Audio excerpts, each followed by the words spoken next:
Welcome back, everybody. This is Brother Mute here. Today we are going to continue on our quest to tackle more of Pathfinder Wrath of the Righteous in beta early access. Of course, know that I am using a mod, Toy Box, but I'm not using it. This is literally so that when I do custom builds, I can actually power level a character up, as well as toying around with some other fiddly bits, hence the name Toy Box, I guess. So we're actually going to close that out right now. I need to load the game. I need to figure out which one I was playing, because as you can see, I've already been toying around with builds. An Archaeologist build. This might be a build that I'm thinking of doing, hence the Archaeologist Skill Monkey. This is the one that I was thinking of doing for an actual official play when the game is released much later. We also have a Battle Magus that I was toying around with just because I was curious about what their specific armored Battle Mage subclass was like. Not a fan. I mean, I suppose it gives you armor early on. You get to buff your armor, which is seems to be incomplete right now as far as the tooltips and such. The reason I say that is because when you actually upgrade the weapon, or get the normal weapon upgrades that a typical Magus would get, that icon of you buffing what looks like a sword that's on fire or on cold, or like electric or what have you, they use the same skins for the clickables for your armor.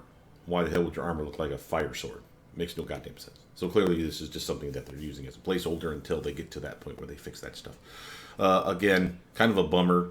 I don't know if there's some kind of reason that they can't, I'm just going to say it, shamelessly pilfer the upgrades from other people that have done mods for Pathfinder Kingmaker, because there is a subclass in Pathfinder Kingmaker that had that ability. I don't think it was a Magus. I think it was actually a War Priest. But the point was that they literally had the ability to buff their armor. There's little shield icons that they were using, if I'm not mistaken. Why would you just cut and paste? I don't know. Give them credit. Say thank you. I don't know. Give them a free copy of the game. I don't know. Anyway, not the point. Point was, I tried it. I didn't like it. Fuck that guy. He sucks. Of course, Evoker is the one that we're on, so that's the one we're going to play here in a minute. But you notice that I'm doing other ones as well. Like, I get the Oriad. This is the different race, the one that's the Stone Bastard. And again, it's because there's feats that I want to test out with them. Brunhilde, I forget what I was even trying to do with her. Obviously, it's a half-orc based on the picture, but it doesn't mean shit. So I have no idea. Rapier Saint, again, a solid character that I was tempted to see what they're capable of doing. This is obviously a Sword Saint, but I was just curious to see how tough they would be. Remember, Sword Saints don't wear armor. Typically, I think you have to actually unlock armor for a Sword Saint, and they do, despite people misreading the tooltip. They can get their full dexterity and, well, not dexterity, their full intelligence modifier for what's called candy defense, based on their Sword Saint level and the intelligence modifier. Whichever is the higher of the two loses out. If they're equal, let's say it's a +4 intelligence modifier because they have an intelligence of, say, 18, and they have 4 levels of Sword Saint, they get 4 extra freaking dodge. That's what that basically candy defense does. So again, they have to be equal. Whichever is the lowest is the one that's being used. That means that at the earlier levels they got shit for armor, unless of course you go dex based as well and have a little extra armor. That way, use spells like mage armor, wand or scroll, potion, because they can't cast mage armor themselves. A shield spell they can cast, so that's a little bit of a help. But the other reason, and I mentioned this, was again they don't have access to light armor because they're not proficient in it. However, the tooltip for candy defense specifically says, while wearing nothing but basically robes or being butt-ass naked, or we are wearing light armor, they can get their candy defense. Anything above light armor, and they lose that ability. Which, again, why would you want to lose that awesome ability? I mean, I suppose you could tank it up, but then you'd have to, again, buy light armor proficiency, medium armor proficiency, and then heavy armor proficiency. That's 3 fucking feats just to fucking wear the armor that you needed. That seems dumb. I mean, obviously it'd make more sense just to do like a 1-level dip into fucking fighter and just, bam, there you go. You got the ability to do all kinds of fucking shit. So, again, I wanted to see how tough he was. It was a poor exercise, but it was an instructive one, at least for me. Evoker's where we're at, and this is our guy. And again, the reason for Evoker, for those of you who don't know, is this was an old concept for me in an Eldritch Scion build, where you literally focus on a lot of the evocation spells. And the reason for that is it's the most common spell that Magus has access to. The next top 2 anyway would be, in no order, I want to say Conjuration and Transmutation spells. Necromancy is the foreshowing. Oh, let's pause the game real quick. Necromancy is the poor showing. Illusion only shows up for like 2 fucking spells that are attack spells. That's just stupid. And the reason that this is important, to explain why, well, let's actually go to our class summary and get a feel for what I'm talking about here. Once we get to a certain level, usually we've got our arcane bloodline, which for whatever reason they've decided to keep the bloodline separate down here, which is kind of interesting idea. I wonder if that's to show that you're not progressing. If you dip outside of the class, like you'll actually see for Dragon Disciple, for example, they won't finish with all their kick-ass abilities. Actually, no, I take that back. They do. They just don't finish with like the higher tier stuff. Like they'll get access to their spells, like level 1 through 6 spells, and they'll get access to like their immunity to fire or whatever element they get for being a dragon. But they do actually get all that stuff because Dragon Disciple extends the draconic bloodline, which is pretty fucking badass. There's got to be some other example that I'm just not thinking of, though. The reason, though, back to my point, for why the Elder Scion for the Evoker build is because of stuff like this right here, School of Power. We can actually pick, obviously, a school, obviously, Evocation. We'll even pick Spell Focus and Greater Spell Focus Evocation. Hell, we'll even get Elemental Focus and Greater Elemental Focus Fire, because it's the most common elemental damage in the game. As far as spells are concerned, and most of those spells, again, are evocation spells. So we're basically pushing a DC build, where our DC check is fucking high. You know, the downside of that, I didn't really think about this, is why I picked him, and then I didn't really think about the fact that this character is going to be very poor at spell pen. It's not that he's going to be bad, it's just that spell pen is going to, or spell resistance, I should say, is going to be very high in this game. And spell penetration is how you overcome that. Or you pick spells that do not have spell resistance. Well, those tend to be conjuration spells. So honestly, a conjurer build would probably be your bread and butter for a decent Elder Scion. I don't know whether that'd make him an arcane bloodline, but that real nice +2 bonus, cap that off with another couple, spell focus and greater spell focus can really add a lot of punch to your conjuration spells. And you don't have many, but there's enough that you could eke out a pretty good existence, damaging those fucking demons that you're going to be battling. So again, that was the idea. There's some other stuff that I like about the Arcane Bloodline. The free spells 1, 2, and 3. Here they get, of course, the 6 that all the Elder Scions get. The Greater Spell Access, which unlocks the wizard spells. Because again, Magus don't get access to every spell that a wizard has, and they actually get 1 or 2 spells that the wizards don't have access to. By the way, I'm not going to list them because they're kind of pointless. But the point is that you will see differences between the spell books. And having access to spells early, compared to way the fuck down here at level 19, which is when the 6 open up for everybody else, these ones can actually add a lot to your build. Like Sense Vitals is a typical one for me here at level 9. That doesn't mean you have to go that route, but again, it's a solid way to add some decent damage to your character. We have other ones that you can unlock, and again, these are limited insofar as what's the highest level spell you can cast. Well, at level 9, which is when this one unlocks, you can only cast up to level 3 spells. So you can cast, you can pick a wizard spell level 1, 2, or 3. Same with this one over here at level 13. That's actually 1, 2, 3, 4, or 5. This is what level 5 spells actually unlock for you, is level 13. So this one here, of course, will be level 6. Also on down, obviously. And this one here could be any of them, again, 1 through 6. So again, we'll have 7 spells that we can pick 1 through 6. I wonder if they ever fixed this part. In pen and paper, anyway, to be real clear on this. In pen and paper, when you get Greater Spell Access, they are supposed to get a spell from level 1, level 2, level 3, 4, 5, and 6. That's hence the Greater Spell Access. They literally have to pick 1 from each level. I don't mind that. It just doesn't exist in this Pathfinder Kingmaker game. I assume that's the same in this one. They've never fixed it. I may report it as a bug. I may not. I don't want to be that guy that ruins your guys' fun, because, again, having 3 level 6 spells is pretty fucking sweet, because there's some really good ones. Same with level 4 and 5. There's some really good spells up in there. So picking all 6 spells from that list is kind of cool. But if it's supposed to be pen and paper, I'm more of a fan. I suppose I won't report it as a bug if it is a bug, simply because I can force myself to pick level 1, 2, 3, 4, 5, and 6 spells. So why ruin everyone else's fun? You know what I mean? But this is another reason that I like the Elder Scion for the Arcane Bloodline, because again, those 3 and that 6, that's 9 fucking extra spells that the other bastards don't have access to. They get 6, but only at the very end of the game, probably. This buff to your school, whatever one you pick, is awesome. And to be real clear on this, you don't have to get a spell focus and greater spell focus because of this. It just is a good idea to do so. And I don't have to get spell focus and greater spell focus in the same school. So if I want to specialize in, say, evocation and conjuration, this one could be the evocation bump because that's +2. Then I get spell focus and greater spell focus conjuration and be a total D-bag that way. Nothing wrong with that. But the old plan was, this is stackable. Because it's stackable with spell focus and greater spell focus, fucking get them together. That's a solid +4 to your DC check. Wait, there's even more. Remember this one right here, the Arcane Bloodline Arcana? Whenever we use a meta magic, which you better believe I'm grabbing at least one meta magic in this game, to your spell gets a +1 to the DC check. And now this, of course, excludes Heighten, because that's what Heighten does. So we're not picking Heighten, which is a shame, because I've actually come to realize that Heighten is actually pretty good fucking meta magic. Point is, I'll get something like Empower, I'll get something like Extend or Reach, and call it good. Either of those would be good enough for me. Obviously, I want Intensify, but they never added that. It's still kind of a bummer. And again, it exists with mods in Pathfinder Kingmaker. Devs, please just fucking steal it. You can say it was yours. They're not going to bitch. They're literally going to be like, fuck yeah, they fucking added the shit that we always wanted in the first place. Just fucking do that thing, man. Come on, dude. Just, anyway. Point is, I'm definitely doing this with spells, because again, that's another +1. So +1, +2 more is 3. Spell focus and greater spell focus, we're up to like 5.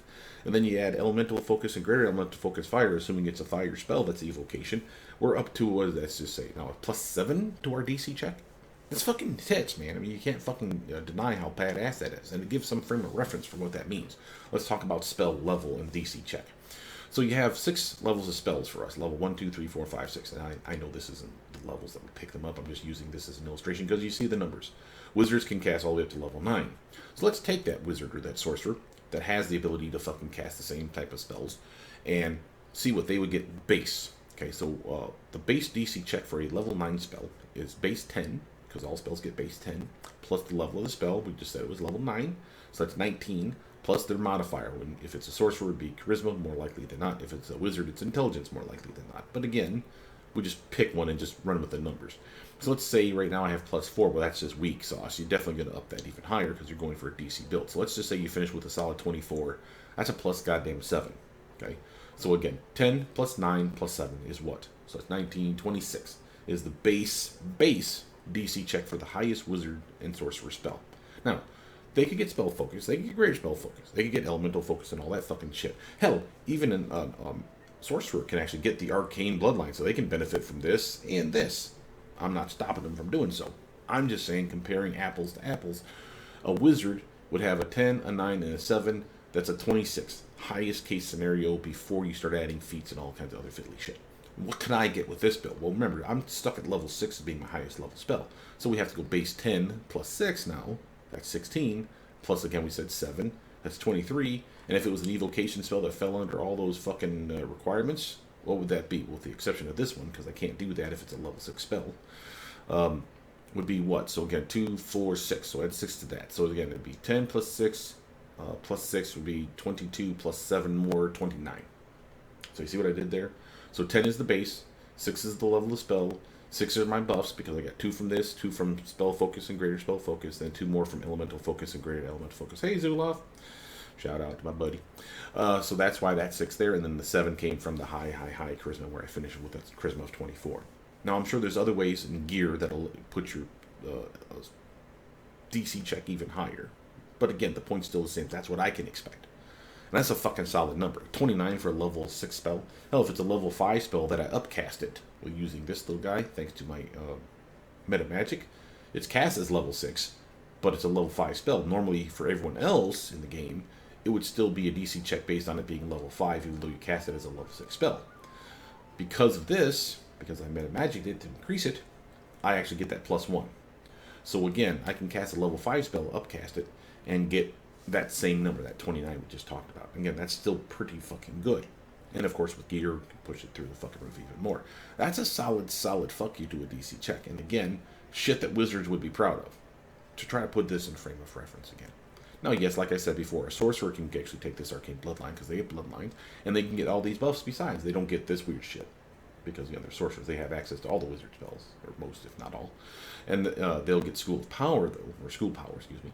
And they'll get some other fiddly bits besides. And they'll, all, of course, get access to these spells that I don't get access to. But they could have some serious fun as well.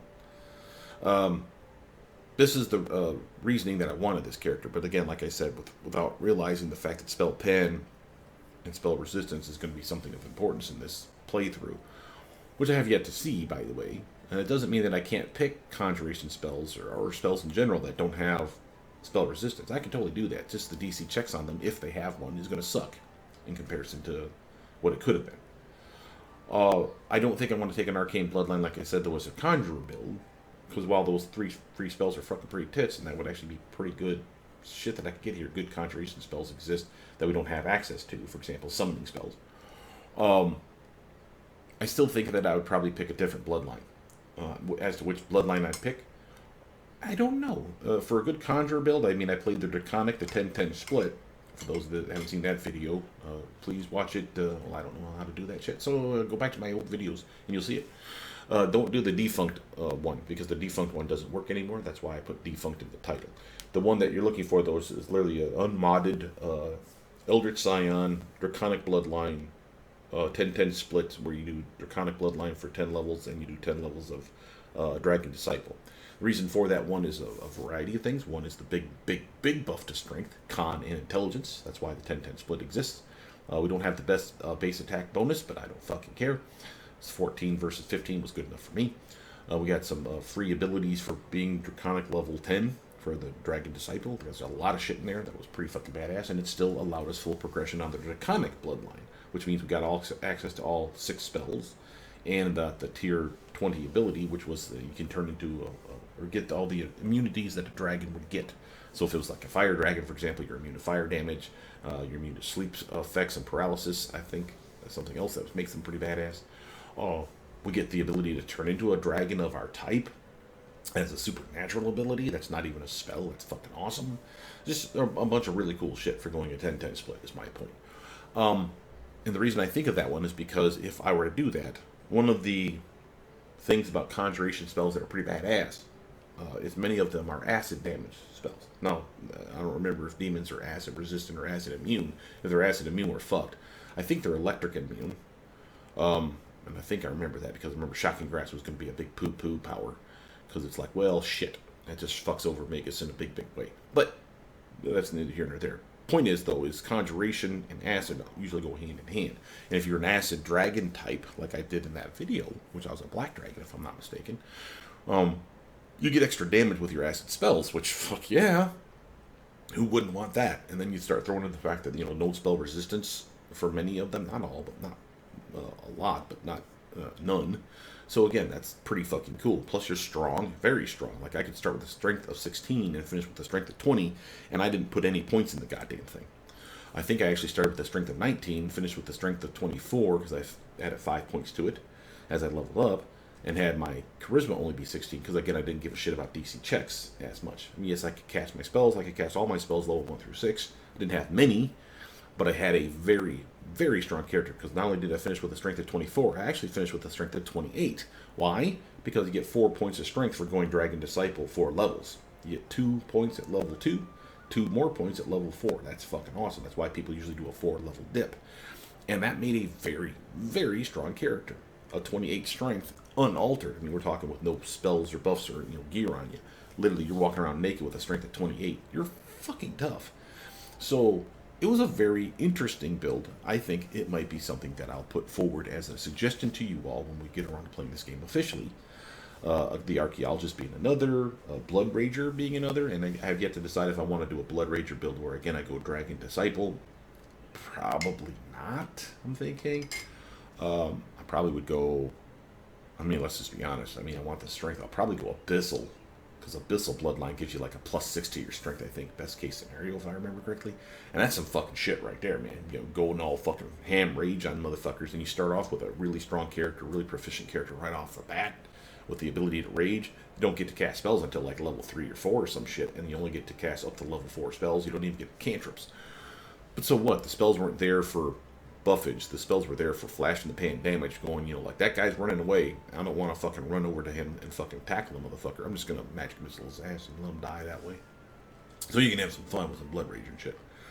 Those are the 3 I'm thinking of right off the top of my head. The other ones would be probably a War Priest. I don't like full casters. For anyone that's ever watched my videos, you probably already do that. The only full caster that I've ever enjoyed playing was Scroll Savant. She's a wizard. That was a specific subclass of wizard called Scroll Savant. Scroll Savants can be amazing. I can pick that. I could pick a good alchemist build, Grenadier being one of my favorites. What was the other one I was thinking of doing? No, basically a Magus and Eldritch Scion of some kind because of the wand mastery.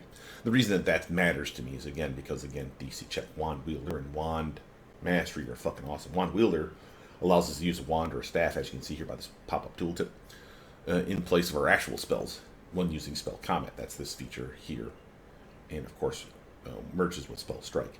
The reason that that's important is this is a bread and butter thing that Magi do. They cast spells, some of which can be cast into their weapon. That's what spell strike is about. But they can still cast spells, period, and still attack. So if you're meleeing a motherfucker, you may cast a spell, whether it's buffing yourself up or like fireballing just in front of your feet. And then, because the guy that survives, let's say, didn't die from the fireball spell, you're right there in his face because you have spell combat and spell strike on. Well, it's actually spell combat's the only one you need. But the point is, you're right there, and you can now swing with your fucking weapon and finish the motherfucker off. That's a very combat efficient character, in my opinion. And the fact that we can pull wands out of our ass, basically just whip out some spells, is really fucking cool, in my opinion. So, again, wand wielder is interesting. The other one that's missing that you haven't seen me pick yet is wand mastery. Wand mastery allows you to take a wand. Wands, much like scrolls, much like potions, literally have a DC check built into them. For those of you that don't know, the DC check, for example, let's just take a potion because it's easier to understand. Let's take Shield of Faith. Is usually a potion that's considered a level 1 potion, which means it literally would be cast as if you were a cleric or any other caster that could cast Shield of Faith at level 1. This is what you would get. It would be a 1 minute per caster level, the caster level set to 1, so it would only last 1 minute. It's a +2 to your armor. It's a deflection armor bonus. It could get +3, +4, +5 at best case scenario if you have enough levels. Well, again, it's set to caster level 1, so again, it goes back down to being only +2, which is a bummer. This is why I like the Vivisectionist and the Alchemist builds, because, again, they have the ability to make that better. Point is, we're already stuck still at level 1, so again, it's still only going to be a +2. If the spell, in this case it was a buff, but if it was a spell that did damage and had like a DC check, the DC check would be as low as possible. What does that mean? Well, if it's a level 1 spell, a spell is base 10 for the DC check plus the level of the spell, so 1, so 11, nothing wrong with that. Well, what would be the modifier? Is it intelligence? Is it charisma? It doesn't matter. Whatever it would be the minimum you would need to cast that spell. Well, to cast any level 1 spell, your intelligence, your wisdom, or your charisma, whatever casting stat we're talking about, would only have to be an 11. Remember, it has to be 10 plus the level of the spell to be able to cast it. So a wizard, to cast level 9 spells, you'd have to have at least an intelligence of 19, right? Because 10 plus 9, 9th level spell, that's 19. Well, for a level 1 spell, it's 10 plus 1. Is that a modifier there? No, it's still +0. That's why those spells would be shit. Same with wands. If it was a level 1 spell, like, say, Burning Hands. You got a Burning Hands wand. The DC check would be 10 plus 1 plus 0. So it would be an 11 DC check. That's fucking shit. That's garbage. That's like anyone's fucking passing that. I mean, you'd have to be fucking debuffed like a motherfucker to fail that check. Or I suppose you could always roll a nat 1. But the point's still the same. That's bullshit. But if you get Wand Mastery, which is, again, the whole point of this, you get Wand Mastery, which I can pick up, for example, down here. Wand Mastery would allow me to use my modifier here instead of the modifier that's built into the wand. So instead of that Burning Hands of 10 plus 1 plus 0, it'd be 10 plus 1 plus, in my case, 4. And while 15 is not any much better compared to 11, it's definitely better. And again, the more charisma I have, the higher that number will go. So again, I plan on finishing my charisma of 24. That's going to be a +7. So again, is that amazing? So it's still 10 plus 1 plus 7. That's 18. That's not stellar. But compared to 11, it's fucking leaps and bounds better. So that's something that we can do with this build. Again, an alchemist could buff potions. A scroll savant, the only full caster that I enjoy playing, could buff scrolls, which make them fucking ridiculously OP. But so far, I've yet to see that we could actually solo in this game. Let's see here. Let's actually steal some stuff. That's a whole lot of talking for shit that didn't happen. Hillor and the Spinner of Nightmares. What is this? Both of the first stage exploits of the Venture Captain. Blah, blah, blah, blah. Wow, stuff and things I'm not going to read. Cool. We always pick that shit up and keep it if at all possible because we don't like selling shit that could be stored time.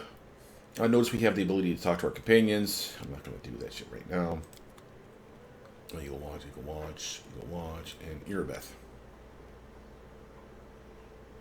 Irabeth rubs her red and tired eyes. Any success? How is the city? What's our main objective? You heard what the demon said.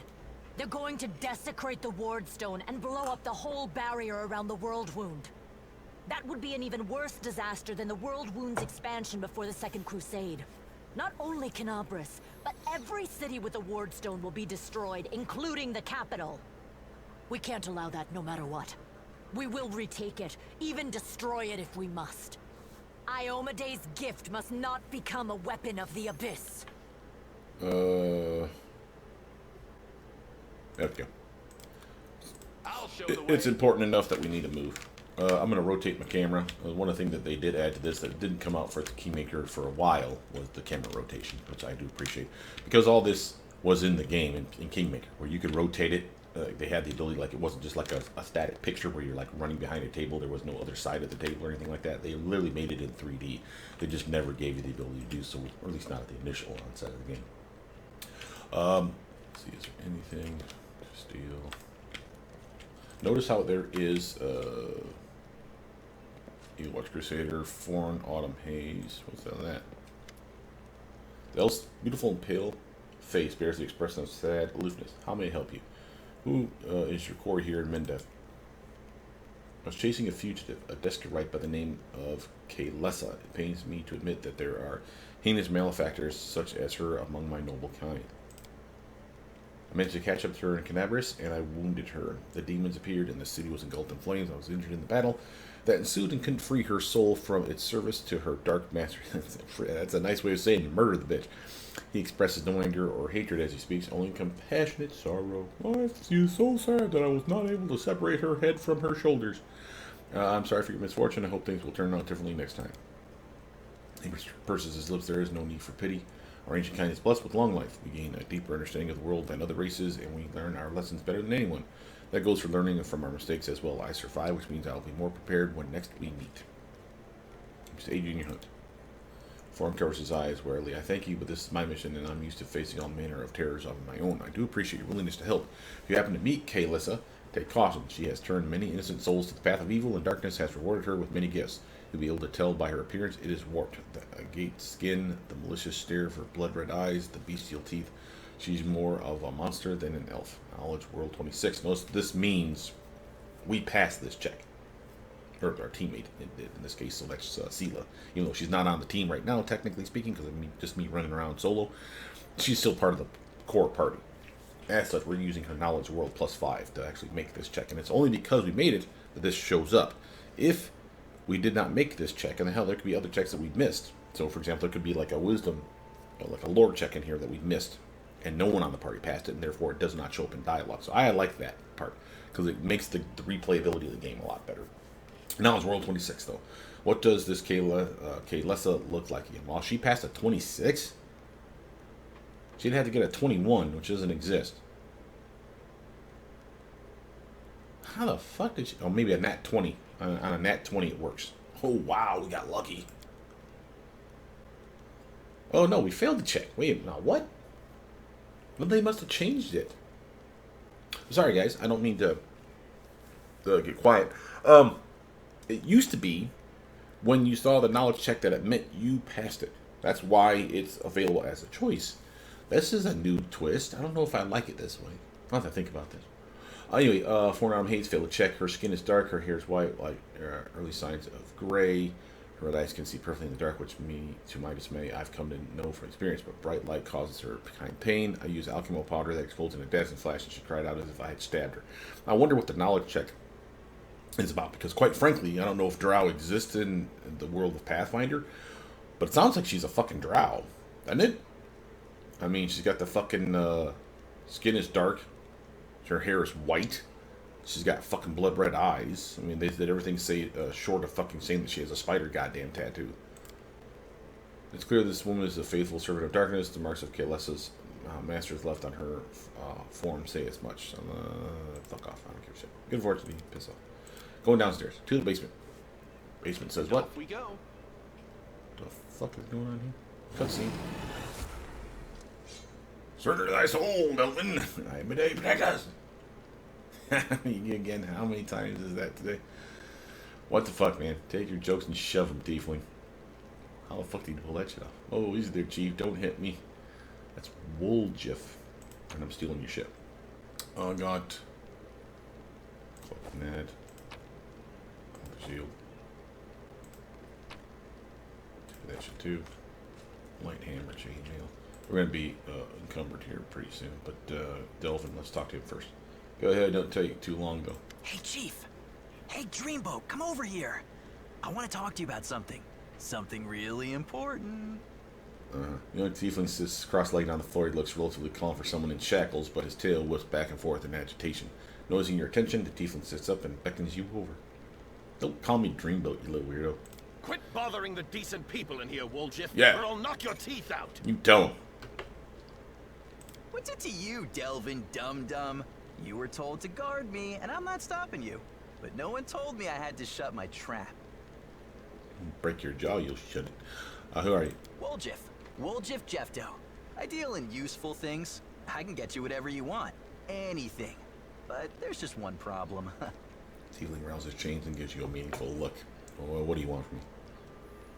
Now, why are you in chains? Does it really matter? Yes. Don't get hung up on the past, Chief. Don't look to the future. Live in the here and now. He was caught thieving. Uh-huh. Your shadow, what was that? Get me out of here and I'll tell you. And don't worry, it's not contagious. Uh-huh. What do you want from me? I'll lay it out for you. Simple job, 30 minutes tops. We go someplace, talk to someone, and in return, whatever you want, I'll get it for you. Some extra rations, no problem. Armor, weapons, scrolls, you name it. It's as good as yours. If you need my help with something, whistle and I'll be there. I'm handy enough with knives too, and even my magic know-how isn't too shabby. Is it my imagination, or does he like really remind you of Loki? It's probably the horn helmet from Loki that's making me remember this guy, but I get a total Loki vibe from this guy. What a load of guff. If you were good at magic, you wouldn't be stuck in here now, would you? Ooh, he told you. Don't you listen to him, Chief. He'd find fault with the Queen herself. I'll be useful to have in battle, and I'll sell whatever you want at a reasonable price. It's your lucky day. You won't meet another gem like me in Canabras. Can't help you while you're chained up here. How can I free you? That's easy. You know Irabeth? Feisty-looking gal, always wears armor. You can't miss her. She's the meanest fighter in the whole city. When you see her, put her in a good word for me, will ya? Tell her there's this guy, Wooljiff, locked up for no good reason in the Defender's Heart. Well, for the follies of his youth. And he really wants to get out on bail so he can keep up his good behavior and make a contribution to society. You got that? Will you do it? Contribution to society. Wow. Dude's got his pattern down. Alright, talk to your Beth about your situation. I knew I could count on you. Knew it the moment I laid eyes on you. Talk later. How I had this conversation in front of the fucking guard with the guard not fucking realizing what the hell was being said, I don't know. Well, first let's go back in here. See, Can't make the demons wait. There you go. Goods. I want those goods. I want them goods. Those are my goods. I want them goods. Get all the goods. I don't want just goods. I want the grates. Give me the grates. Where's the grates at? Oh, those are just goods. Alright, let's see. We got... What the fuck is that? The I torch? can handle it. Oh, no, that's a lever. So we have lever 1. Appears to be lever 2. And, oh, do we have a hidden door?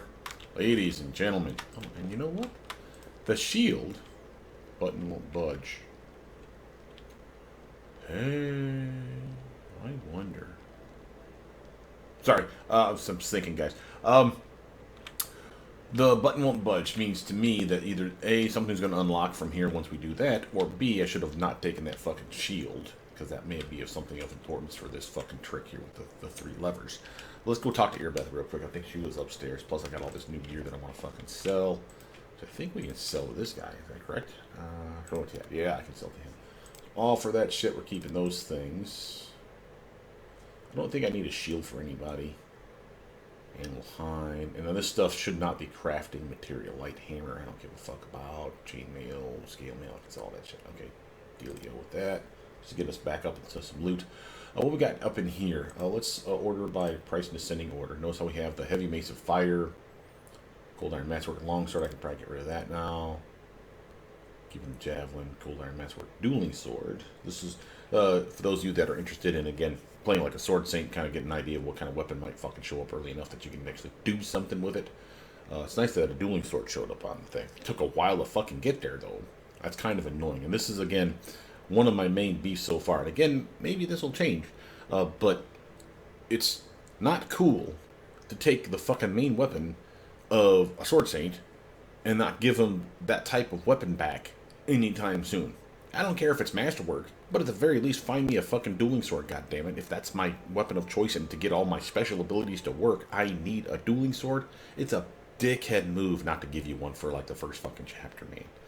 You'll notice, for example, when I point this out, is like we found scimitars, but we didn't find like and rapiers, but we didn't find kukri.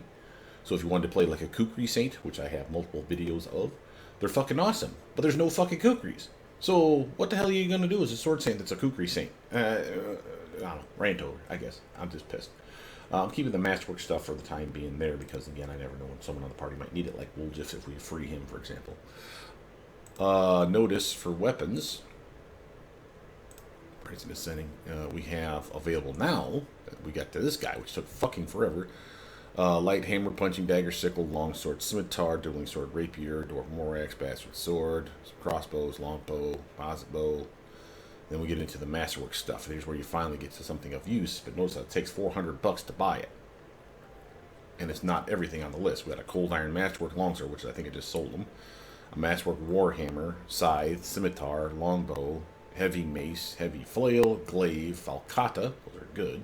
Don't mind me on that one. Bardies are fucking good. But that's it. It's not the inclusive list that you would want to see if you were going to be a sword saint where you picked a weird-ass weapon like nunchakus or some shit. We haven't found any yet. That's why I point that shit out to you guys. Because, again, that's kind of an annoying feature. I did see there was a further path downstairs, but I want to go talk to her. Was it her that we were talking to? You're Beth, I think. There's a tiefling chained up in the Defender's Heart. What can you tell me about him?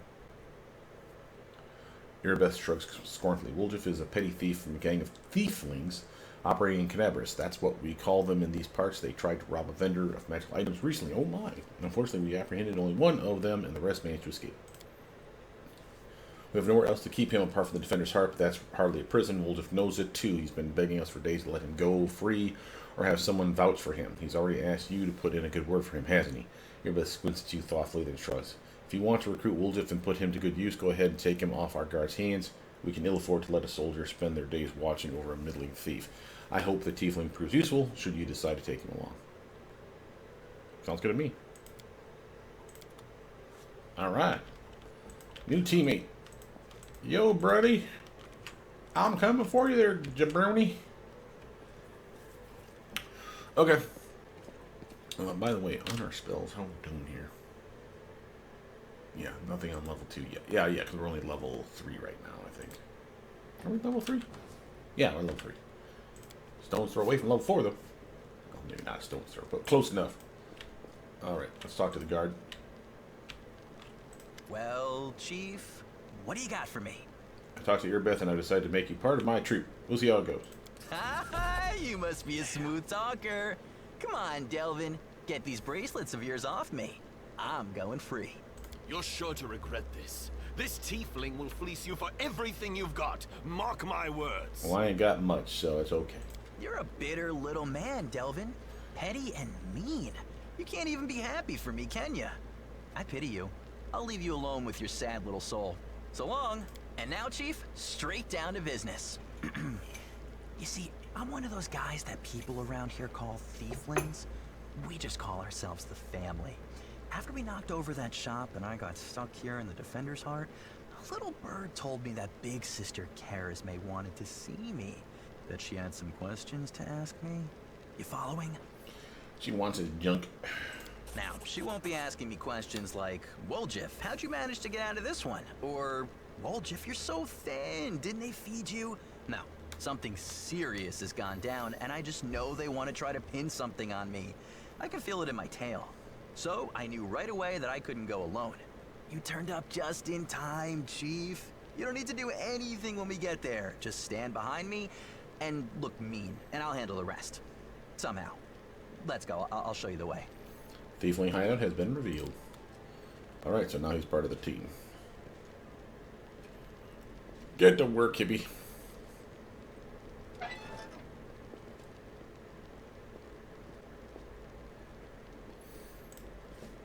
Nice. Now we got a team of 4 going to team of 5 now. Is there anything in the cell? You never know. When someone left a magic sword just lounging around. Alright, so we see we got the outside here. We also have the outside up the other spot. I'm going to go out this way. We'll figure out that fucking lever problem here before too long. Where's our, let's look at our map. What we got here? We got to the basement. Area exit. To the tavern. So that we can exit the tavern that way. We could exit the tavern through the basement. Area exits. So that would be, I'm going to say another area exit. That's got to be to the city. Looks like we got some shit launching around the town. So let's actually find that shit. For instance. And the more money you fucking stockpile, the happier you're going to be. There's Jorn Vane. Grizzled dwarf turns blade to his cow's hands, carefully inspecting its edge. When he sees you approaching, he sets the blade aside and greets you with a nod. A new face in the city. You picked a good time to come to Canabras. As you can see, we're in sore need of warriors. Show radiance to Jordan. Do you recognize this sword? Oh, hell yeah. Do I recognize it? Of course I do. I made this with my own hands. There's my brand. See? The dwarf carefully takes the sword in his hands, gazing at it like a doting father. Oh, Yeniel, things have been tough without you, but at least we've still got your sword. That's something. Jorn returns the sword to you. In battle, ordinary swords get blunted, they break, but sometimes a weapon can preserve. I don't even know how to explain it. I'm no authority on these things, but something like an echo of the deeds done with that weapon, or more like the reflection of the wielder's soul. I don't know. I will say one thing. Take care of that sword. Daniel may no longer be with us, but the demons will still remember why they need to turn tail and run when they see radiance. Ugh, the scabbard's all worn. We can't be having a fine sword like this being carried around in this ratty thing. I'll make you a new one, if you like. If the city stands strong and we both survive, come see me again and I'll have it ready. No charge. Hell yeah. Do you know everyone in Canabras by sight? Well, not everyone, but I make it my business to know the people who might need my services. A blacksmith's work isn't just at the anvil, you know. Why do you have your forge here in the tavern yard? Wherever I am, that's where my forge is. A true master of any craft will always find the tools they need. I miss my old forge, of course. It's now just a pile of charred stone and metal, but I've still got my hands, and that means I can work. Show me your wares. Fuck yeah, now we're talking. Okay, all that ranting and raving I just did a bit ago about not getting your weapons, it's probably gone now. A notice, I don't want to do it based on that. I want to do it based on price. Notice the cheap stuff down here. This is going to be a laundry list of weapons, I'm guessing. Probably every weapon in the fucking game. So notice, for example, we have access to go to where the price starts getting fucking ridiculously high. Keep going, keep going, keep going. Here we go. When we get to masterwork. Okay, so we have 2-bladed swords, elven curved blade, longbow, falchion, great club, orc double axe, heavy crossbow, estox, dwarven urgosh, great sword, or earthbreaker, light crossbow, bastard sword, short bow, dwarven war axe, star knife, tongis. That's a monk weapon. I thought it was. Sling staff, not a sling though, that's different. But general same principle. You're basically using a staff. Think of what the fuck is that game? Cricket? No. Damn it. It was a fucking sports game that we played in college that you can use basically the equivalent of sling staff. You grab basically a big ass fucking stick with a little net at the end of it, made of like leather, kind of like a pocket, and then you put a ball in it and you chuck it across the fucking battlefield. It's kind of the same general principle. Scythe, rapiers, great axe, gnome hooked hammer, falcatas. Falcatas are fucking tits. Dueling swords, of course, trident, scimitar. Notice that scimitars are not a weapon finessable anymore. They used to be in Kingmaker, and then they took that away. So these are back to being one-handed, strength-based weapons. There might be an agile version out there in the game, because there still was in Kingmaker, but by and large they're not considered finessable. Longsword, heavy flail, fashards, those are fucking really good, but two-handers. Warhammer, short sword, heavy mace, battle axe, bardiche, throwing axe, sickle, kukri, that's my kukris, And again, lame damage, but it's finessable, and it has the highest crit range in the game, the 18, 19, and 20. So that's what you're really kind of looking for a typical Magus build. Heavy pick, hand axe, glaive, flail, spear, short spear, sai, quarterstaff, punching dagger, nunchaku, long spear, light mace, light pick, light hammer, comma, javelin. I should actually point out. See how it says in qualities monk weapon in it? That lets you know that it's one of those when you say flurry of blows can be done with your fist or with any monk weapon. This would be a monk weapon that you could get the extra attack off of. Javelin, dart, dagger, club. Notice that we didn't have any shurikens. We didn't get any of the what the fuck is that weapon? There's another monk weapon, a Singham, I think is what it's called. The Singham is missing just conspicuously from the list, so shurikens. And again, they did this in Kingmaker, where they say, oh, these weapons are monk weapons, and then there's not one in the fucking game. Why even fucking tell us that they're a monk weapon if you're not going to put it in the game? I mean, am I wrong on this? It seems weird, right? Let me get rid of that dagger. I'm going to offer, matter of fact, all my crappy stuff. I'm going to keep a couple of them torches, though. Cool. What else does this guy have access to? He's got some serious armor. Living Ram. Breastplate. We can't afford, but I'm just curious. +1 breastplate. When you use a charge combat maneuver, hit enemy the additional 1d6 bludgeoning damage. Ooh. The enemy has to take a reflex saving throw or become prone, so it's a trip ability as well. Fuck yeah. Deceiving Facade. Buckler +2. Or sorry, 2 armor class +1. Because of that, though. This +1 buckler receives a critical hit. When the wielder of this +1 buckler receives a critical hit, they are affected with the effect of a mirror image spell that produces 2 mirror images that last 2 rounds. So if I get critted and survive it, I got 2 little duplicates of myself to help keep me from being fucking smacked around a little more. That's not bad. Armor of Vigilance, +1 leather armor, +4 bonus armor class against sneak attacks. Yo. That's some fucking tits armor right there. So let's say that'd be 3 +4 is 7 plus the base armor of 10 for everybody. 17. And then if you get your max dexterity, which it says it can get up to 6, you could have an armor of 23 with very little investment. That's not bad armor. Obviously against sneak attack only. What kind of cool ass weapons did he have? We didn't even bother looking at that. Smasher. Detainer. Light Hammer of Righteousness. Holy damage, like that. And that's not that pricey, really. I mean, $7,000 is nothing that we got, but I'm just saying it's within range. Light Crossbow of Force. Oh, like confronts critical hit. It deals 2d4 force damage to all enemies in a 10-foot radius. Ooh. I like the Duke potential of that. Merry-Go-Round. That's a cute name. Whenever this +1 flail misses an attack, the next attack it's wielded makes, no matter if it hits or misses, doesn't it? Wait, what? Whether it misses or hits, it still does damage? Oh my. So you whiff, then you're going to hit for sure on the next one. That's a nice weapon. Oh, that's cool. Attrition Dagger. Now, I'm not, for those of you that don't know, when it comes to Maguses, especially Sword Saints, daggers was another go-to. They're not the best crit range. The 19 and 20 is good. It's not great.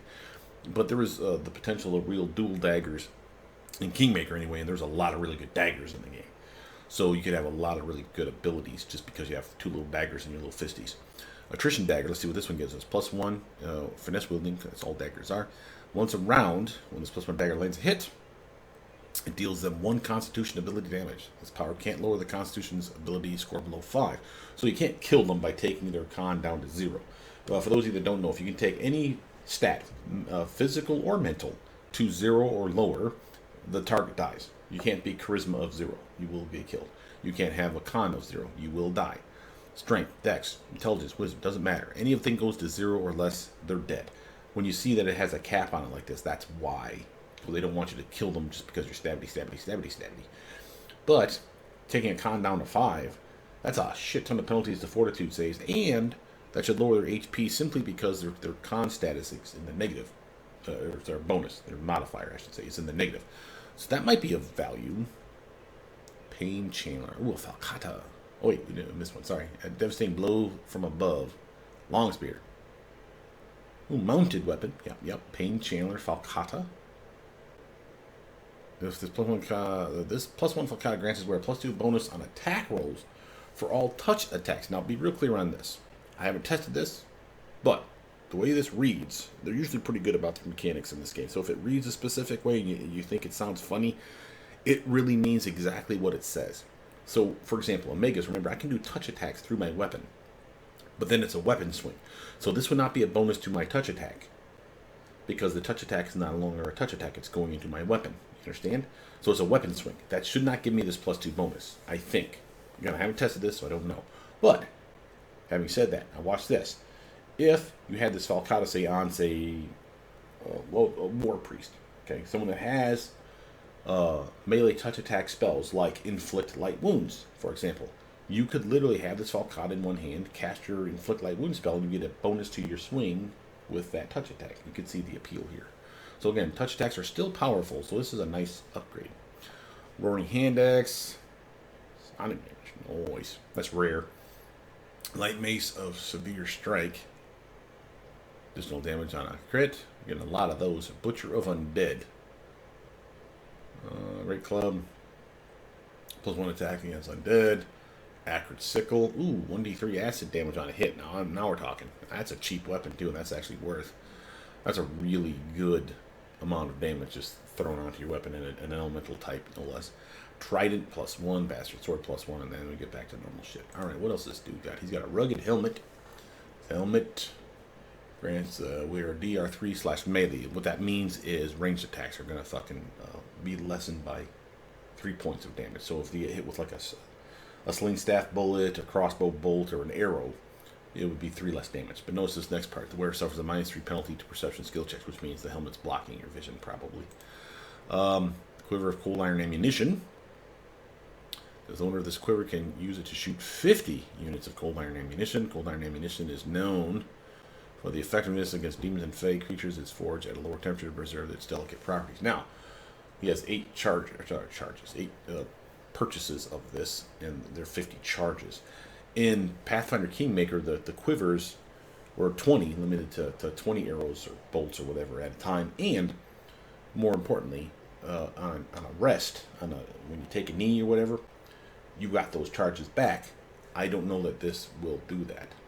They're cheap enough that I'm thinking they might not, and that's important. So this might be one of those where they finally added a mechanic of these special arrows, or in this case, bolts. When you said what's the owner's quiver, doesn't say that it's arrows. Maybe it's for either a crossbow bolt or bows. Anyway, my point was, it doesn't say that it'll recharge. So buy one set of 50, put it in your Rangers a pack. When you get to needing using these cold iron ammunitions, use them, obviously. And when you take a knee, see if the 50 come back. If they don't, then you need to come back and buy some more. That's what I'm telling you here. And he's got nothing of any value there that I give a shit about. Alright, cool beans. What else we got in this area? Survivor, Survivor, Survivor, Survivor, Survivor. Eagle Watch Crusader. Survivor. Strolling through the area, guys. Just taking a walk. And off we go. Oh, that's a serious snap. Hey, I'll take those goods. Those are mine. I left them there.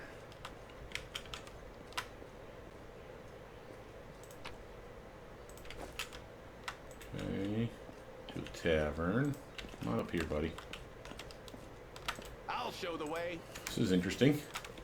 I like the verticality, even though it doesn't actually exist as far as I know in this game. You don't get like a bonus for shooting down on a target. Razor Sharp Claw. Potions or Scribe Scrolls. That's going to be something we got to get into. Brew Potions, Scribe Scrolls. I wonder what kind of character I'll make to do that shit. I mean, obviously, if I make a Scroll Savant, there'll be a scroll-making motherfucker. If I do potions, I should probably do Brew Potions on an Alchemist. And I can make those potions even better. So that's of interest. Doesn't say we got wand crafting in this game. Kind of a mistake, I think. What we got here? This place has been sanctified. It can protect the abyss, the area around it, from the corruption of the abyss. Okay. So, again, another mechanic they've added to this game is when you saw when we were taking a knee in previous videos. There is a corruption mechanic in this game where you basically, if you don't purify yourself or your food or whatever, that you can build up corruption. I don't know how that actually works or what that does. Like, it's gonna suddenly turn you into a fucking demon. I don't know. But it's definitely something to worry about if they put a meat around the game. Better assume that that meat is useful or warning you of some impending doom.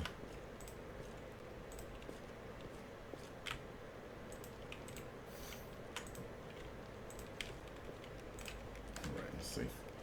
Looks like we've done a full tour of the area, so I think it's time for us to step outside, guys. Is it? Is it time? It feels like it's time. To the basement. Alright, let's do a quick check again. We got basement, tavern, exit, and exit. I don't think it matters which exit. Let's do a quick save, though. Hell yeah, I want to take my new buddy. What's up there with you? He's fucking part of the team. Global map, here we go. About fucking time. This is a global map of the city of Canebras. Move the visible part of the map using WASD. Travel the location you have discovered by hovering your mouse cursor over them and clicking the left mouse button. Some locations might not be not available. That's good English right there. For travel, for various reasons. As you explore the map and progress through the game, you'll discover new locations and routes. While traveling between locations, you may be attacked by enemies, so make sure you get enough rest and don't let them take you by surprise. Alrighty day. WASD lets us to scroll around. Oh my god, look at the size of this fucking town, dude. This is fucking awesome. So we have a market square. That's the chasm. That's where we were at before. We have a Estrad Tower. Worms Mansion. Required companions. We need Camellia here. New events. Go to Horgus Mansion with Camellia. Never been here. Cool. Holy fuck, he did a divide through the goddamn town. This must be the crack. See the chasm? He fucking split the fucking town in halvesies. So we got that one. We got something here that's X'd out. Not sure what that's about. The gate. Well, maybe that means the gate's been broken. We got Tirabad residents. Despite their high standing in the city, the Tirabad family lived in a simple house far away from the wealthy neighborhood. Most of the houses of the street are now ruined and abandoned, but this one seems intact, although the broken door makes one wonder if there's still anything of value left inside. Oh, yeah, so you go rob the rich people. That's fucking awesome. Ah, that's a nice mechanic. They got a book on the table. And a candle. And another book. We got over here. We got the residence. Your Worms Mansion. Gray Garrison. And Blackwing Library. New events. Visit the Blackwing Library. That's where we're trying to find our Oath Keeper. I think the old elf used to tell us shit. The Thiefling's Hideout. Required companions Woldiff. Yeah. And do we know what this one was? Blackwing Library. That's a far one away. Obviously, the idea would be to go to the market square. We can apparently get right to here, though. Let's give this a go. Get over there, buddy. I wonder if we retake a zone. Prepare to fight. Oh, shit. Let me draw the first blood. Spitters! Big ass spitter. We're fighting vermin, dude. It makes sense. Alright. What do we got for her? She has land hands, smites, all that fun jazz. You got charge function, honey bunch. If you do, you can fuck up this one. I suggest you do so. Yeah! That's my baby. What is he? Tiefling Eldritch Scoundrel, that's why. He's got 2 masterwork daggers. Looks like he's dual wielding, already like a boss. Notice how he's at an attack bonus of 6 because of his dexterity so fucking high. That's nice. And until Jesus, he's a solid Eldritch Scoundrel. Makes me fucking jealous. So he's our new trickery guy, probably. He is also a spellcaster and one of the subcasters that I'm a big fan of. The Eldritch Scoundrels are fucking awesome. And he did a different progression for sneak attack. It used to be evenly spaced at level 1, at level 4, 7, so like every 3 levels. So they gave it to you a little early this time. I wonder what that's about. Maybe I'm remembering wrong. For those of you who don't know, an Eldritch Scoundrel is a rogue subclass that casts wizard spells, literally level 0 cantrips up to level 6 spells. So it's very similar to a Magus, but they don't get to channel their spells through their weapons. Not that they give a fuck. But they still get all these cool thieving abilities like sneak attack and thieving abilities like finesse training that makes them use their dexterity modifier, for example, for their damage. So you'll notice that he's getting a +5 here for his daggers, even though his strength is +0.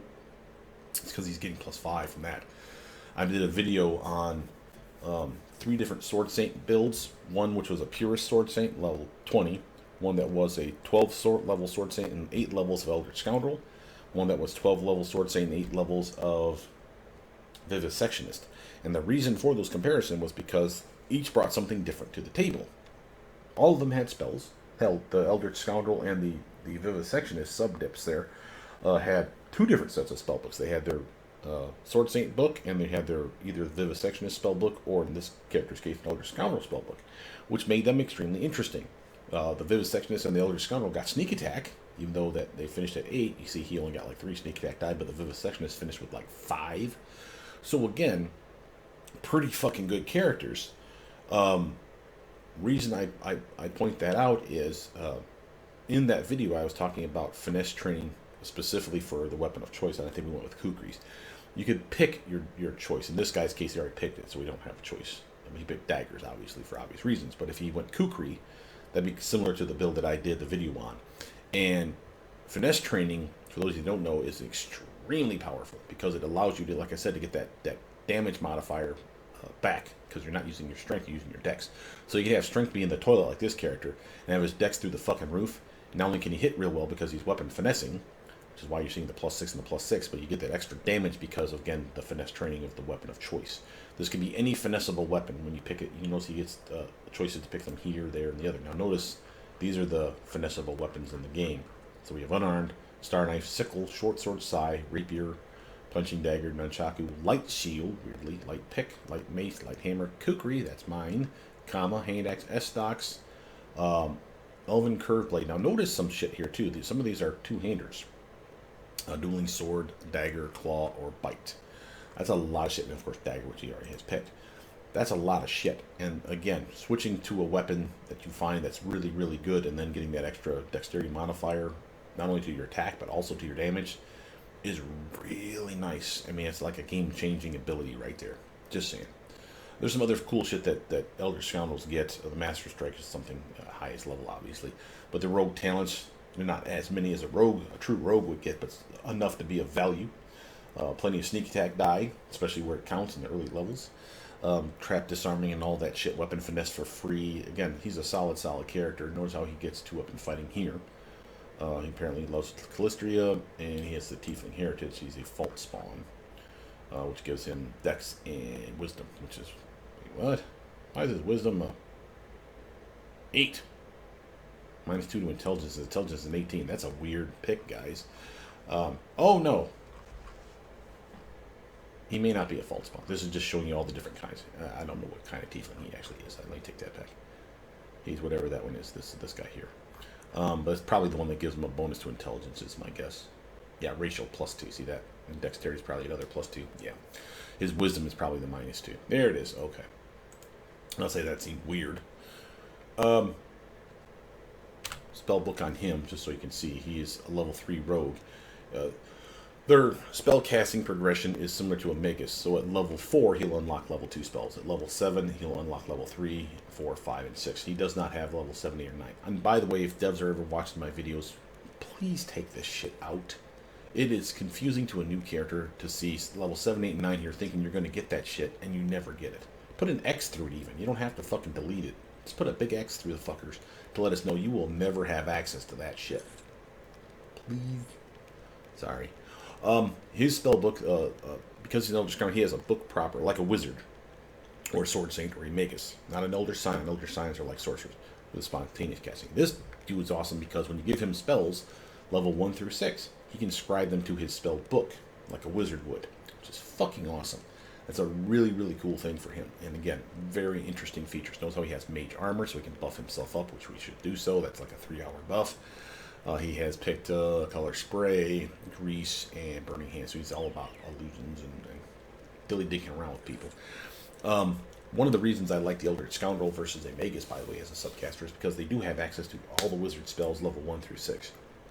Yeah, you have to pick them as you level up or scribe them from a scroll into your spellbook. But so fucking what? You throw that in and the fact that they have spells, for instance, like Snowball or Shocking Grass or Corrosive Touch, that are touch attacks, whether melee or range, it doesn't matter. They have a to hit check. Because they have a to hit check, sneak attack damage can be applied to them if applicable.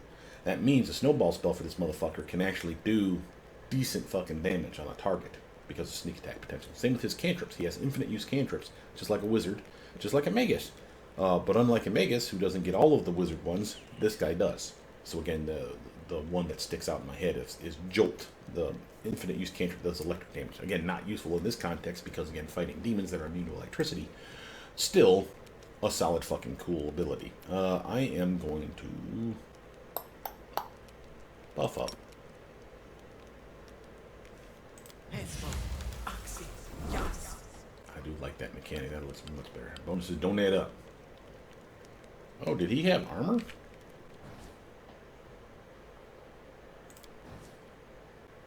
Oh, probably from here. Braces of armor class +2. Yeah, that's okay, because 2 is okay, +4 is way better. So, that's just letting us know that that was a waste. That's okay. It's not a waste. It's better.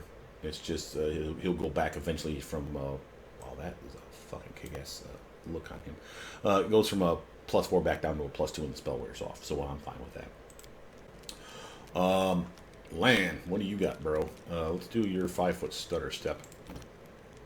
Backpedal away a little bit. And I do really want to finish off a spider. Yeah, like so. That's a good spider model too, by the way. The old spiders always looked a little weird in the Pathfinder Kingmaker. Not that they were horrible, I wasn't a fan. Light of Angels. Nah, I don't want to do that one. I do want to do a magic missile. Fuck up that guy. Ooh, that was a nice spell. And I always like the little blue globs of magic that was left behind. And that they fade, but I still think it's cool. Camellia, what do you got for us, Sweden? Yes, what you got, what you got, what you got? Buff your weapon. Can you charge any of these fools? No. Let's come down over here then, huh? Yeah, stay back here. Let them come to us. Thela. Alright, now. We must have got the jump on them because they didn't get to do shit. Cool. We got a spitting giant centipede and a young giant spider. I think that giant centipede is the one I want to fuck with first. Because it's probably easier to kill. Like so.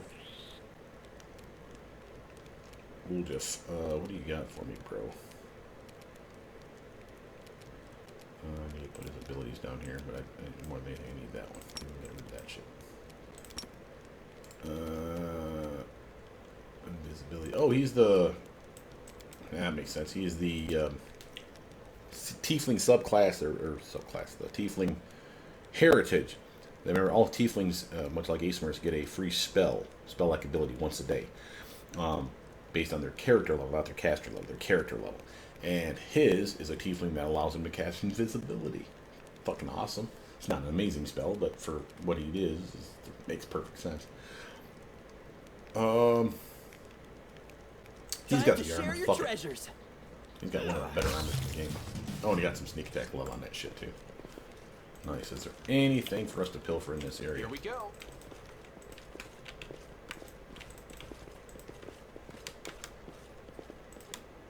Doesn't appear to be. Follow.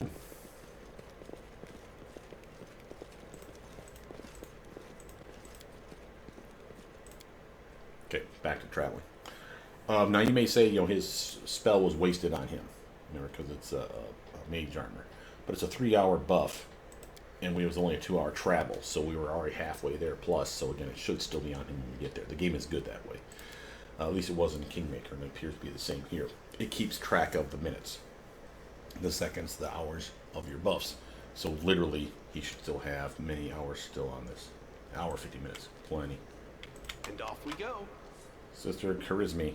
The basement is dark and dank, and you are immediately struck by the hostility of the gathered tieflings. 5 of them are kneeling alone on the wall, separate from the rest. The tall woman who had been cleaning her fingernails with her tip of her knife greets you with narrowed eyes. Brother Woljif, you got my message then. Sorry I couldn't swing by sooner, dear sister Charisme. It was just one thing after another. First, I was in shackles. Next, well, no, I was still in shackles, and I was being watched, and then the chief got me out, and I came here straight away. I knew you'd be waiting on me. Enough talking, or else we'll be here all night. So, we had a clear plan. We were going to wait for nightfall, slip into the shop, grab the goods, and leave. Even if the neighbors called the guard, there was time to get away. But what happened? That bitch Irabeth showed up almost right away. She knew we'd be there. Somebody betrayed us, and I have a good idea who it was. What do you have to say to that? Make it quick. Do you think that Woldif knows the name of the traitor? Trinity turns to you. He speaks. I thought Woldif only brought you so he'd have someone to hide behind if things went south. Yes, he knows the name of the traitor. Every gang that Brother Woldif has been a part of has very quickly come to an end. Their hideout location has passed to the guards, or their competitors found out where they could ambush them. Woldif is the only one who always comes out smelling of roses. If you think about it, you'll come to the same conclusion as us. I'd have said that meant that Woldif was cursed with finding friends among losers and screw-ups, but now that he's with us, that must mean where the curse has been broken. Good job, Lion. Epic burn. That depends. He was indeed most fortunate to find himself in a party with me. On the other hand, he also ended up in a party with you. Ooh, bitch.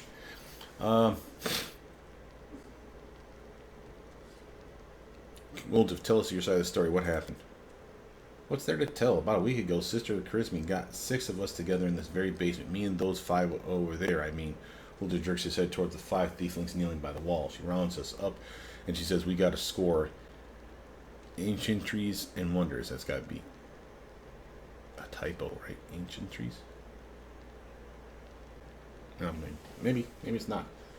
Obviously, you're talking about ancient goods. It must be the name of the store. The one place nobody's ever been able to hit. The place that's guarded by a golem. But now, a powerful scroll that would knock out the golem just happened to come into our possession, along with a tip-off that the shop owner would be gone on a particular night. All 6 of us know a bit of magic, but we know that any enchanted junk will sell for a pretty penny, so we're in. And the most important thing was that none of us was to be hanging about the shop ahead of the job. No casing out the place, no calling attention to ourselves from either the golem or its master. This job was top secret. That's all true so far. Go on. We did everything right with the locks and the golem. I picked the lock. I remember it clear as day. Sister Dalna was on lookout. Brother Melrone had the scroll. Doffy, Tavi, and Varner brought the sacks. We covered the windows and lit the torches. I remember scooping up rings and tossing them in a sack, and one right expensive one rolled away from me. I crawled under a table after it, and the next thing I know, Irabeth was there. Everybody's scarpered. But I was still under the table. Not my finest moment. I was going to wait it out, but then those blockheads were dragging me out by my tail and put me in shackles. They took all my rings off me, about 20,000 worth. And to add insult to injury, I never even found the last one. In the end, I got busted over nothing. So they caught you, poor thing, stripped you of your loot, and you didn't even manage to stash anything? Kirsty just pointedly polishing her knife. Where's the moon of the abyss, Brother Woldif? What is the moon of the abyss? It was an amulet. It used to sit on a little cushion in the window of the Ancestries and Wonders. Sterling silver sparkled like a star, a fine piece of work. On one side was a half moon, you know, a crescent, a waning moon, and in the middle there was a dark crystal. It was like the eclipsing the moon. Old man Philman was so proud of that amulet. He used to say, I'll never sell it. It's the jewel of my collection. Woldif sighs unhappily. He used to go there to see what kind of treasures were there in the world. There's nothing else to look at in Canabras. People used to claim it was a powerful thing, but who's to say if you ever stole a thing like that, you'd have the guards on you in the second you try to fence it. Everybody knew that you were always hanging around Ancestries and Wonders, drooling over the moon and the abyss. Did you think you could swipe it in all the commotion and keep it for yourself? Did you hope that we'd all be locked up and you'd get off scot-free with a fancy trinket to boot? Don't take me for a mug. Woldif, I see right through you. I'm going to Irabeth arrest her own informant. Took the words right out of my mouth. It doesn't make any sense. If I was the rat, I'd have kissed her on the hand and been long gone by now. You know me, sister. I'm a cautious fellow, not an idiot. Why would I go against the family? So the fish in the salmon can have a nice Woldif-sized dinner? The moon of the abyss is a pretty bauble to be sure, but it's just an amulet. It ain't worth dying over. You knew Irabeth's people would protect you. You knew you could pin the moon going missing on them. And now you're coming here with backup. You knew exactly what I was going to say to you. Only problem is nobody's returned the amulet to Philman. Are you giving Irabeth a cut? Is that it? Have you seen her? Do you think she'd take a cut of anything I offered her? She can't be bought. She's like 3 heralds of Imade all rolled into one. He speaks the truth. You'll find some knights who will take bribes, I'm sorry to say, but Irabeth Tirabade isn't one of them. Come on, Woldif. That's the whole sorry story. Woldif crossed his arms looking affronted. Some family this turned out to be. It's just a name in the end. In a real family, people take each other at their word. They don't throw around accusations. I didn't take the moon of the abyss. What am I going to do with it? You can't sell it to no crusaders. It's a special item. You can't wear it. It'll be nicked. It's pretty to look at, sure, but it ain't that pretty. If it's that important to you, Sister Charisme, I'll find it, and I'll drag the traitor here by his horns, just so you don't end up at the bottom of the selling. But do you know what you're gonna owe me for that? An apology, right here in front of everyone. You're going to apologize loud and clear so everybody hears it. You'll say, sorry, Woldif, you're a good guy and I was wrong about you.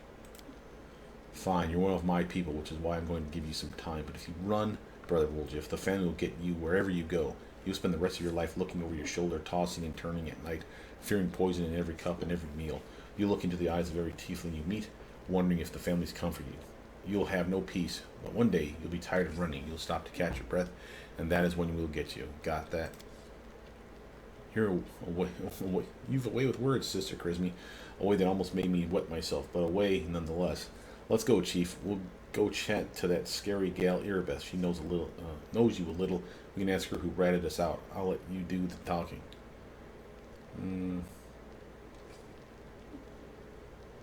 We'll find the real traitor. And I'll get my apology. I ordered Irabeth, Chief. Let's go clear my good name. I'm betting he did it. I'm betting he stole it. Root off the traitor, but be quick about it. Time's running out. I don't want to get chewed up by demons. Sounds good. Is there anything to steal here? Well, these little sad sacks are getting ready to get killed. Can't make the demons wait. Thiefling, Sela. Thiefling. Hey! One's taking a nap. Taking your hooch. What? They're thieflings. They understand how it is. You steal shit. That's what you do. Taking all that too. Was that a key? Lockpicker's kit 1. What the fuck was that? Ooh, tits. Is that something we equip? It is. Badass. About time they started doing shit like this. I can handle it. Magic lockpicks. Never thought I'd see the day. Cool beans. Interesting stories. Oh, let's see. What else do we got going for us? We're outside the city wall.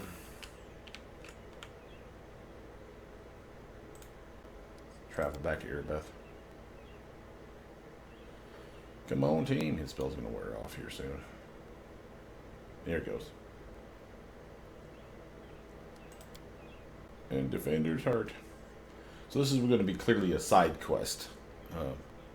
For those of you that don't know what the hell we're doing here. We're clearly doing a side quest mission.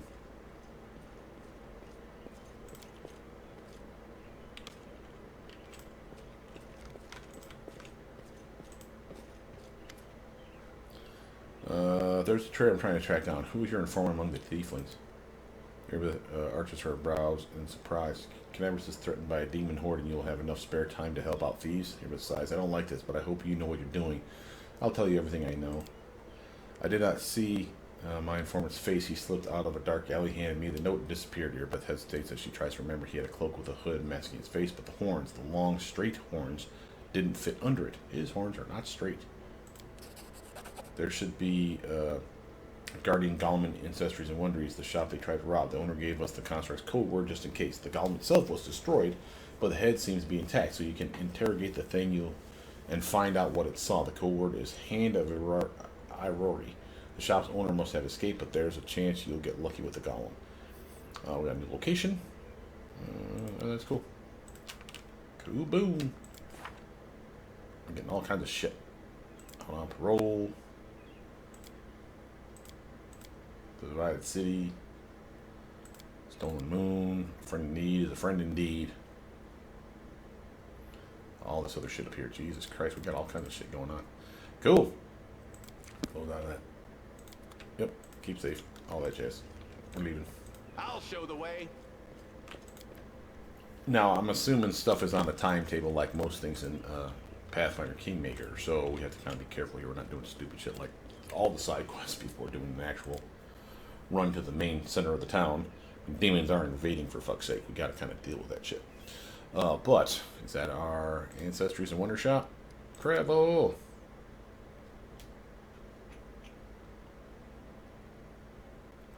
I like how crossing the chasm takes longer. That's cute. Sure, enter the location.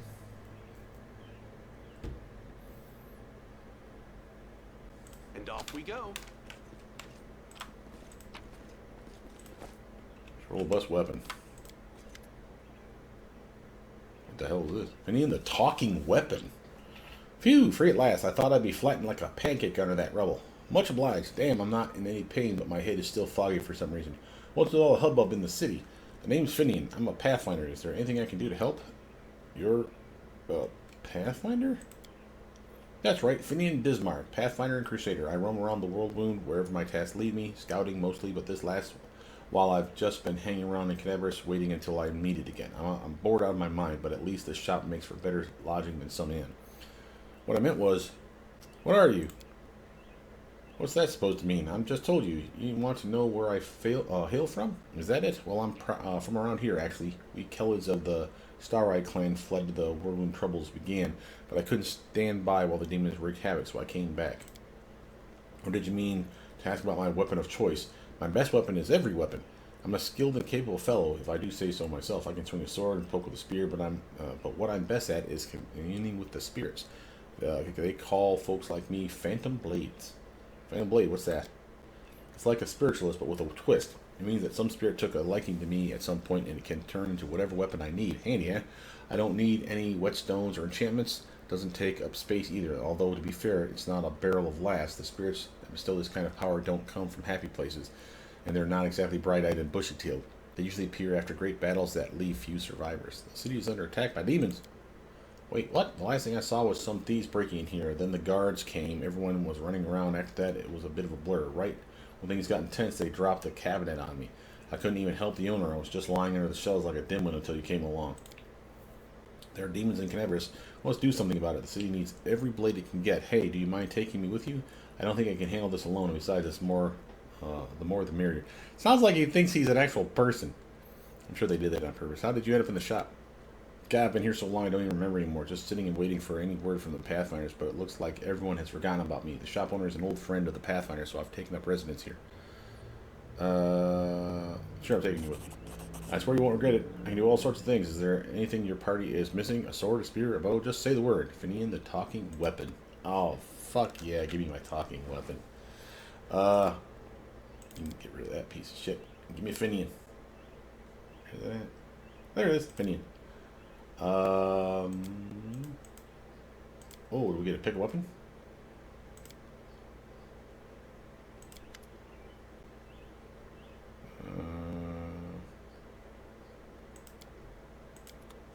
Okay, hold on a second here. Something ain't right. Finian. I need a weapon. There we go. We can turn him into whatever weapon we want. Now we are talking. Now, do I want a kukri? Actually, I think I want the rapier.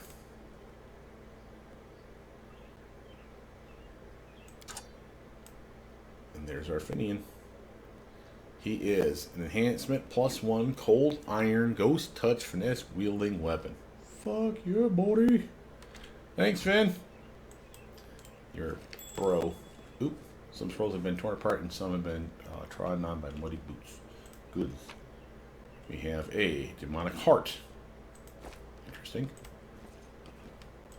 Let's come around here first.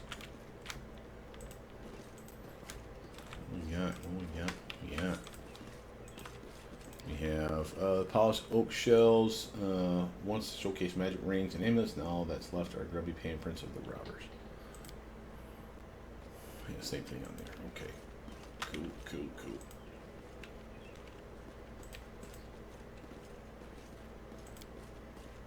Unique weapons and antique armor were previously displayed on these strands. Unlikely their new owners even know their true value. Former Royal Point shop now looks like a starry state. It has been completely ransacked, lying in the corner next to a scorched wall are soot-covered shards of a gray clay golem's head. Golem's eyes glow in the gloom. Master, code word. Hand of Aurori. Code word correct. The goblin's eyes glow brighter, awaiting orders. Tell me about any suspicious people who came to the shop in the last week. Comments on for moment. 56 individuals entered the shop. Human, female, old. No male, old, human, female. He'll be reeling off customers until nightfall. We need to ask it in a different way. Were any of the suspicious people tieflings?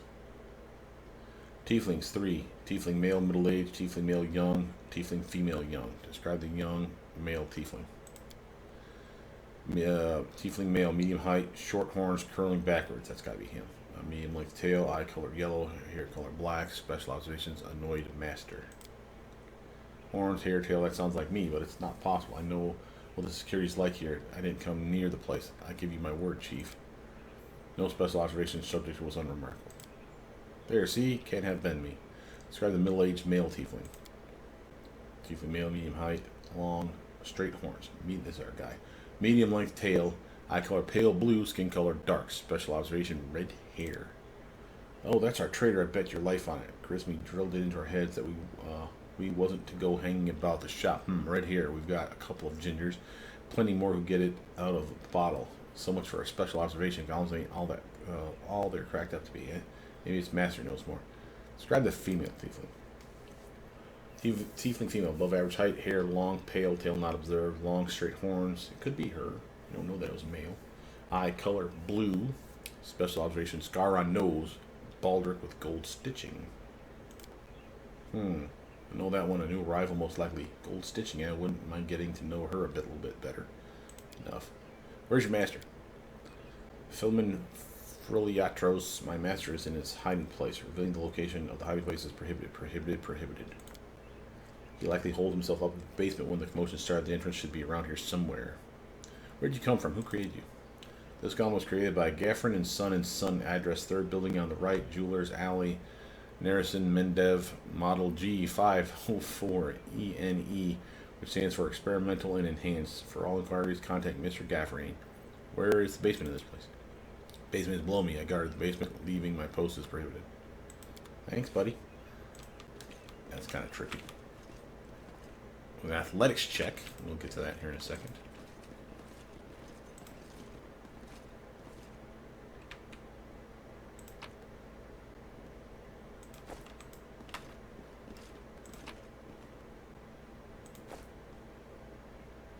Blood vial. Cool beans. Alright, yeah, let's do the athletics check. Quick save on that. Successful. And Land got it. Good job, Land. How are we doing on XP for these people? He's at 5105, 78, 68. He's close. Oh, 78, 26, 77. Land has more than me. Damn you, Land.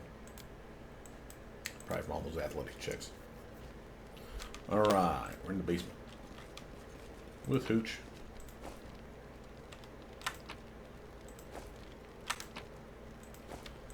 Getting all the booze.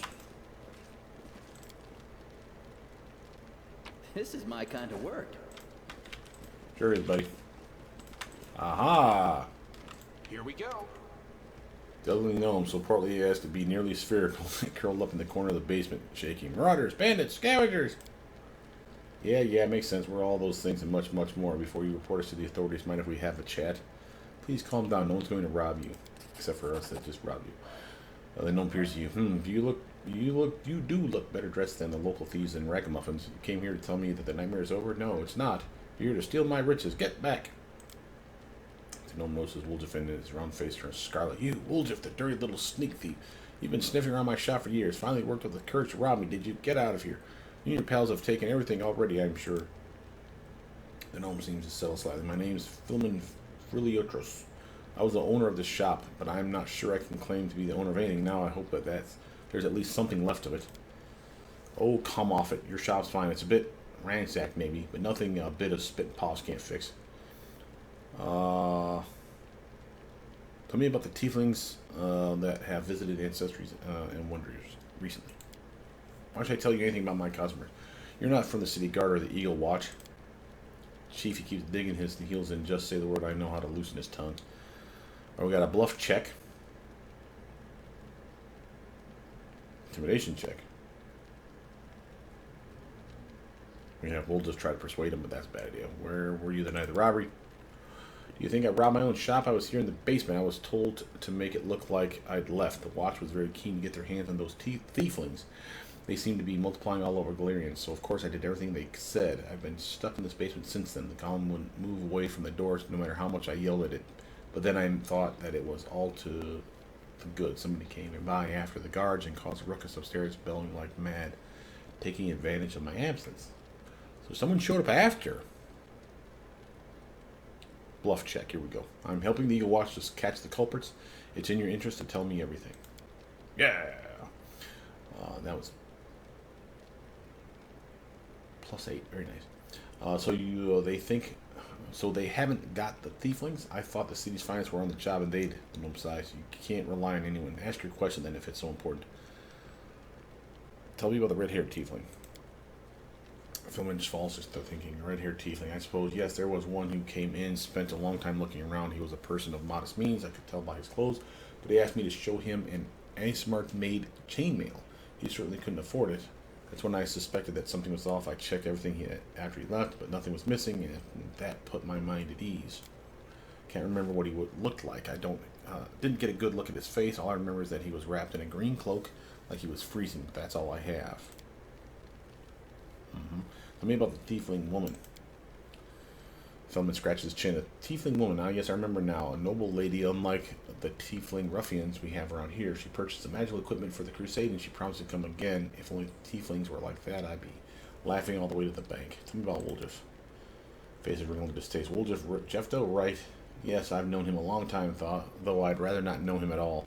He's been skulking around my shop for years, treating the place like a free museum. He always wanted to look at the moon of the abyss. I'd chase him out, but he'd just slink back in again. If he was with the gang that robbed my shop, I'll bet anything he swept the moon. Ooh.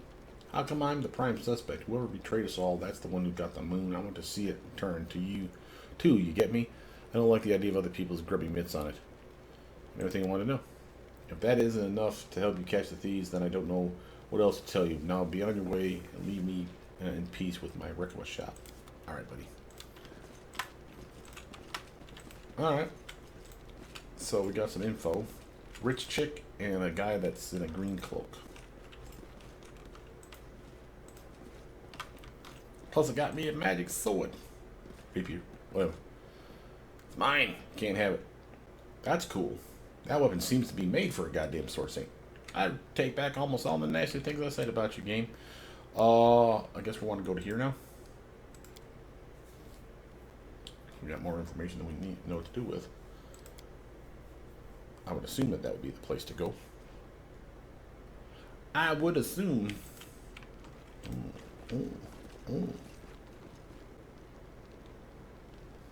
Melon, Dolphin, Varner. Alright. Tribute runs your fingers nervously on the handle of her blade. Well, are you going to tell me the creator is, the name? Need a little more time. I'm going to quick save this shit. Take a good look at the suspects. Teams are tense and ready to reach for their weapons. The only redheads are Melrune and Doffy. The dark-skinned tieflings are Varnir, Doffy, and Melrune. Doffy, Melrune, and Tavi have straight horns. But Tavi is female. Only Varnir and Melrune have green cloaks. Shit. Alright, so green cloaks. Varnir, Melrune. Only redheads are Varnir, Melrune. Melrune fits so far. Dark-skinned tieflings, Varnir, Doffy, Melrune. Melrune fits again. Melrune has straight horn. Melrune sounds like our guy. Tavi is the only female, so Tavi would be the evil bitch that was the one that was there casing the joint and buying magic shit, baby. Give it a name. It was Melrune.